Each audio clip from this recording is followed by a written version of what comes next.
ಇವತ್ತು ಪಿರಮಿಡ್ ಶಕ್ತಿ ಬಳಕೆ ಮಾಡ್ಕೋಬೇಕು, ನಮ್ಮೆಲ್ಲರಿಗೂ ಬೇಕು ಪಿರಮಿಡ್ ಶಕ್ತಿ, ಭೂಮಿ ತಾಯಿಗೂ ಬೇಕು. ಇಂಥ ಒಂದು ಶಕ್ತಿ ಸ್ಥಳ ಇದು.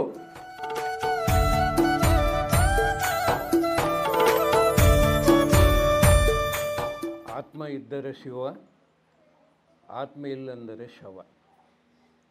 ಇದು ಎಲ್ಲರಿಗೂ ನೆನಪು ಮಾಡಿಕೊಳ್ಳೋ ಸಮಯ ಬಂದಿದೆ. ಶಿವ ಯಾರು? ಆತ್ಮ. ನನ್ನ ಪ್ರಾಣ ಹೋಯಿತು, ನನ್ನ ಆತ್ಮ ಹೋಗ್ಬಿಡುತ್ತೆ ಒಳಗೆ. ಈ ದೇಹ ಬಿದ್ದೋಗುತ್ತೆ. ವಿಶ್ವ ಮೂಲ ಚೈತನ್ಯವೇ ನಾವು. ಯಾರೂ ಕಣ್ಣು ಬಿಡಬಾರದು, ಎಲ್ಲ ಮಾಡ್ಕೋಬೇಕು, ರಿಲ್ಯಾಕ್ಸ್ ಆಗಬೇಕು. ಕತ್ಲ ಕಾಣಿಸ್ತಾ ಇದ್ದರೆ ಜ್ಯೋತಿ, ಒಂದು ಚುಕ್ಕೆ, ಒಂದು ಗೀತೆ, ಯಾವುದೇ ಬೆಳಕು ಕಾಣಿಸಲಿ ಮನಸ್ಸಿನಿಂದ ಆಹ್ವಾನಿಸ್ಕೋಬೇಕು. ಈ ಬೆಳಕು ನನ್ನ ದೇಹದ ಸಕಲ ಜೀವ ಕಣಗಳ ಆತ್ಮದ ಅಣು ಪರಮಾಣುಗಳ ಒಳಗೆ ಹೋಗಿ ಜಗತ್ತೆಲ್ಲ ಆಹ್ವಾನಿಸಬೇಕು. ದೇವತೆಗಳು, ಋಷಿಗಳು, ಯೋಗಿಗಳು ಅವರು ಕಾಣಿಸ್ತಾರ ಅದೃಶ್ಯವಾಗ್ತಾರೆ. ಅದಕ್ಕೆ ಮೊದಲೇ ಒಂದು ಸಂಕಲ್ಪ, ಯಾವ ಮಾಸ್ಟರ್ ಕಾಣಿಸಿದ್ದಾರೇನೋ ಆತ್ಮ ಮಾಸ್ಟರ್ ಜೊತೆಗೆ ಮಾಸ್ಟರ್ ಚೈತನ್ಯ, ಆತ್ಮ ಚೈತನ್ಯ ಒಂದಾಗಬೇಕಂತ ಮನಸ್ಸಿನಿಂದ ಅವ್ರನ್ನ ಕೇಳಿದ್ದರೆ ನಿಮ್ಮ ಜೊತೆಗೆ ಜೀವನ ಮಾಡೋ ಜನ್ಮ ತೋರಿಸ, ನಿಮ್ಮ ಹಿಂದಿನ ಜನ್ಮ ತೋರಿಸಂದ್ರೆ ತೋರಿಸ್ತಾರ. ಮನಸ್ಸಿನಿಂದ ಪ್ರಶ್ನೆ, ಮನಸ್ಸಿನಿಂದ ಉತ್ತರ, ಮನಸ್ಸಿನಿಂದ ಸಂಕಲ್ಪ. ಏನು ಕಾಣಿಸ್ತಾ ಇರುತ್ತೆ ಅದು ಗಮನಿಸಿರಿ.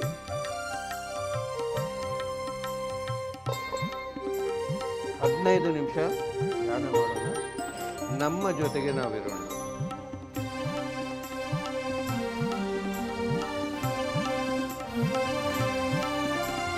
संकल्प शक्ति जय जय हो, इच्छा शक्ति जय जय हो, ज्ञान शक्ति जय जय हो, कर्म शक्ति जय जय हो, स्वाध्याय शक्ति जय जय हो, प्राण शक्ति जय जय हो, दिव्य प्राण शक्ति जय जय हो, आत्मशक्ति जय जय हो, दिव्य आत्मशक्ति जय जय हो, जय हो, जय हो, जय हो, जय हो.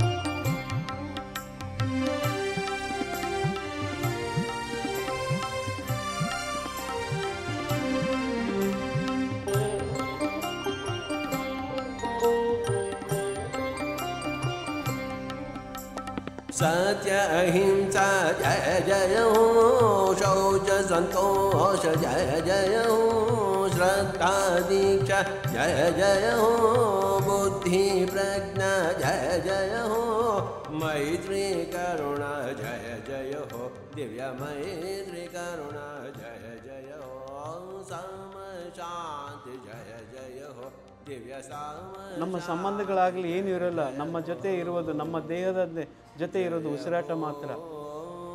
ಉಸಿರು ಇದ್ದರೆ ಈ ದೇಹ ಶಿವರೂಪದಲ್ಲಿ ಇರುತ್ತೆ. ಉಸಿರು ಇಲ್ಲ ಅಂದರೆ ಈ ದೇಹ ಶವರೂಪದಲ್ಲಿ ಆಗುತ್ತೆ. ಅದಕ್ಕೆ ನೀವು ಶ್ವಾಸವನ್ನು ಗಮನಿಸುತ್ತಾ ಕುಳಿತುಕೊಳ್ಬೇಕು. ಅಂದ್ರೆ ಆಲೋಚನೆ ಕಡೆ ಗಮನ ಬೇಡ, ನಿಮ್ಮ ಗಮನ ನಿಮ್ಮ ಶ್ವಾಸದ ಜೊತೆ ಇರಬೇಕು. ಆಂಜನೇಯ ಸ್ವಾಮಿ ಗಾಳಿಯನ್ನು ಗಮನಿಸಿ ವಾಯುಪುತ್ರನಾದ.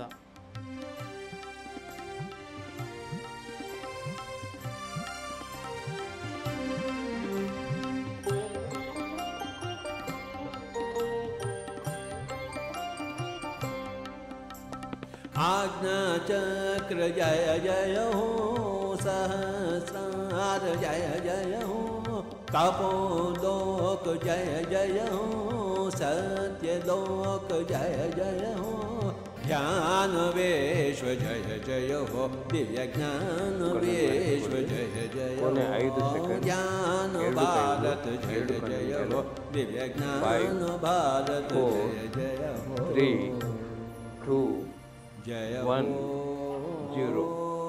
ಕೈಗಳು ನೋಡ್ತಾ ಕಂಡುಬಿಡ್ರಿ. ಒಂದು ಸಾರಿ ಗುರುಗಳು ಪತ್ರಿಸಾರಿಗೆ ಧ್ಯಾನಕ್ಕೆ ಜೋರಾಗಿ ಚಪ್ಪಾಳೆ.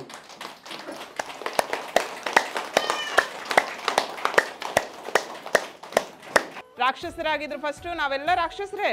ಆಮೇಲೆ ಮಾನವರಾಗಬೇಕು, ಮಾನವರಾಗಿ ಮಾಧವರಾಗಬೇಕು. ಓಕೆನಾ? ಹಾಕ್ಬೇಕಾ ಬೇಡವಾ? ಎಲ್ಲರೂ ಹಾಕ್ತೀರಾ? ಹಾಂ, ನಾವೆಲ್ಲರೂ ಏನು ಮಾಡಬೇಕು? ಧ್ಯಾನ ಮಾಡ್ತಾ ಮಾಡ್ತಾ ನಮ್ಮ ತಪ್ಪುಗಳನ್ನ ನಾವು ತಿದ್ಕೋಬೇಕು. ಯಾವಾಗ ಸಾಧ್ಯ ಆಗುತ್ತೆ? ನಾವು ಧ್ಯಾನ ಮಾಡಿದ್ರೆ ಮಾತ್ರನೇ ಆ ತಪ್ಪನ್ನ ತಿದ್ಕೊಳ್ಳೋಕ್ಕೆ ಸಾಧ್ಯ ಆಗುತ್ತೆ. ಇಲ್ಲಿ ಯಾರ್ದು ಫೋರ್ಸ್ ಇಲ್ಲ. ನಿಮ್ಮ ಶ್ವಾಸ ಗುರುನ ಇಟ್ಕೊಳ್ಳಿ, ನಿಮ್ಮ ಶ್ವಾಸದ ಮೇಲೆ ಗಮನ ಇಡಿ ಅಂತ ಹೇಳೋದು ಎಲ್ಲರೂ. ಓಕೆನಾ? ನಿಮ್ಮ ಶ್ವಾಸನೇ ಇಲ್ಲಿ ಏನು ನಿಮ್ಮ ಗುರು ಅಲ್ವಾ? ನಿಮ್ಮ ಗುರು ನಿಮ್ಮ ಶ್ವಾಸ. ಆ ಶ್ವಾಸದ ಜೊತೆಯಲ್ಲಿ ಸ್ವಲ್ಪ ಹೊತ್ತು ಕುತ್ಕೊಂಡು ಅಭ್ಯಾಸ ಮಾಡ್ಕೊಳ್ಳಿ. ಧ್ಯಾನ ಮಾಡೋದ್ರಿಂದ ಆರೋಗ್ಯ, ನೆಮ್ಮದಿ ಎಲ್ಲ ಪಡ್ಕೊಳ್ಳೋಕ್ಕೆ ಸಾಧ್ಯ ಆಗುತ್ತೆ. ಓಕೆನಾ? ಮಾಡ್ತೀರಾ ಇವತ್ತಿಂದ? ಹಾಂ, thank you so much. Thank you Deepa. ಈ ಒಂದು ಶಿವೋಹಂ ಧ್ಯಾನ ಮಂದಿರಕ್ಕೆ ಜೋರಾದ ಚಪ್ಪಾಳೆ ಬರಲಿ.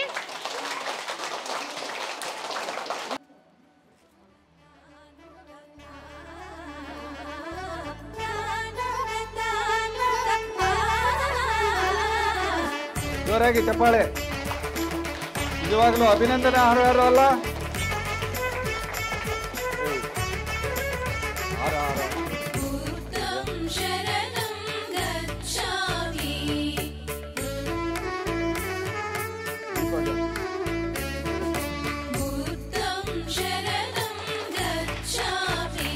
ಜೋರಾಗಿ ಚಪ್ಪಾಳೆ.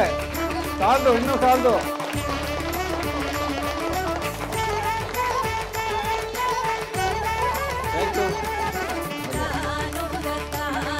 ಇಂಥ ಮಕ್ಕಳನ್ನ ಹಡಿದಿದ್ದಕ್ಕೆ ನಿಜವಾಗ್ಲೂ ಧನ್ಯರಲ್ಲ?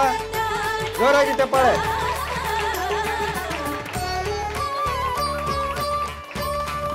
ಹಾಗೆ ದೀಪು ಅವರ ತಂದೆಗೆ ಚಪ್ಪಾಳೆ ಇಲ್ಲ.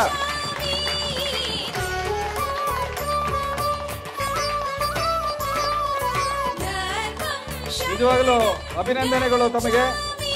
ಇದೇ ರೀತಿ ಚಪ್ಪಾಳೆ ಹೀಗೆ ಇರುತ್ತೆ. ನಿಮ್ಮ ಧ್ಯಾನ ಕಾರ್ಯಕ್ರಮ ಇದೇ ರೀತಿ ಮುಂದುವರಿಬೇಕು. ಈ ಪಿರಮಿಡ್ ಕಟ್ಟಿದ ಮೇಲೆ ಇನ್ನೂ ಜವಾಬ್ದಾರಿ ಜಾಸ್ತಿ ಆಗಿದೆ ನಿಮಗೆ. ಈ ಜವಾಬ್ದಾರಿನ ನೀವು ಯಾವ ರೀತಿ ಹೊರ್ತೀರೋ ಅದು ನಿಮಗೆ ಬಿಟ್ಟಿದ್ದು. ನೀವು ಎಷ್ಟು ಮಾಡಿದ್ರೆ ಅಷ್ಟು ಫಲ ನಿಮಗೆ ಬರುತ್ತೆ ಅಂತ ಹೇಳಲಿಕ್ಕೆ ಇಷ್ಟಪಡ್ತೇನೆ. Thank you, thank you, thank you.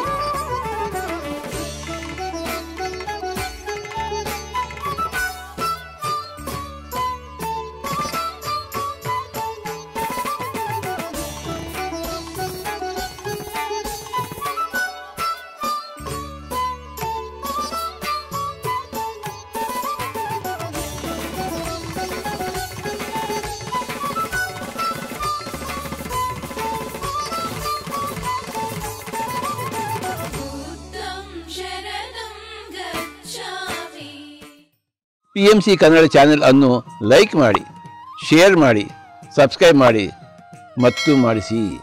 ಎಲ್ಲರಿಗೂ ಧನ್ಯವಾದಗಳು.